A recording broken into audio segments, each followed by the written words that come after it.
ನಾವು ದಿನಕ್ಕೆ ನೂರಾರು ಬಾರಿ ಗೋವಿಂದ ಎನ್ನುತ್ತೇವೆ. ಆದರೆ ಈ ಹೆಸರನ್ನು ಸಾಕ್ಷಾತ್ ಕಾಮಧೇನುವೇ ಕೃಷ್ಣನಿಗೆ ನೀಡಿದ್ದು ಎಂಬುದು ನಿಮಗೆ ಗೊತ್ತೇ? ವೈದಿಕಾರ್ಥದಲ್ಲಿ ಗೋ ಎಂದರೆ ಹಸು, ಭೂಮಿ ಮತ್ತು ನಮ್ಮ ಇಂದ್ರಿಯಗಳು ಎಂದರ್ಥ. ಈ ಮೂರನ್ನೂ ಯಾರು ಸಂರಕ್ಷಿಸಿ ಸಂತೋಷ ನೀಡುತ್ತಾರೋ ಅವರೇ ಗೋವಿಂದ.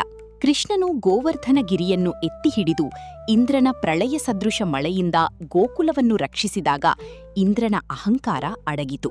ಆ ಸಮಯದಲ್ಲಿ ಸ್ವರ್ಗದಿಂದ ಇಳಿದು ಬಂದ ದಿವ್ಯ ಹಸು ಕಾಮಧೇನು ಕೃಷ್ಣನಿಗೆ ತನ್ನ ಹಾಲಿನಿಂದ ಪಟ್ಟಾಭಿಷೇಕ ಮಾಡಿ ಗೋವಿಂದ ಎಂಬ ಬಿರುದನ್ನು ನೀಡಿತು.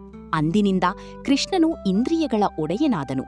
ಈ ನಾಮವನ್ನು ಸ್ಮರಿಸುವುದರಿಂದ ನಮ್ಮಲ್ಲಿ ಪ್ರಕೃತಿ ಮತ್ತು ಪ್ರಾಣಿಗಳ ಮೇಲೆ ದಯೆ ಹಾಗೂ ಪ್ರೀತಿ ಮೂಡುತ್ತದೆ. ಪ್ರಕೃತಿಯೇ ಪರಮಾತ್ಮನ ರೂಪ. ಇಂತಹ ದಿವ್ಯ ನಾಮಗಳ ವೈಜ್ಞಾನಿಕ ಮತ್ತು ಪೌರಾಣಿಕ ಸತ್ಯಗಳಿಗಾಗಿ ವೇದಿಕ್ ಬೆಳಕು ಚಾನೆಲ್ ಅನ್ನು ಈಗಲೇ ಸಬ್ಸ್ಕ್ರೈಬ್ ಮಾಡಿ.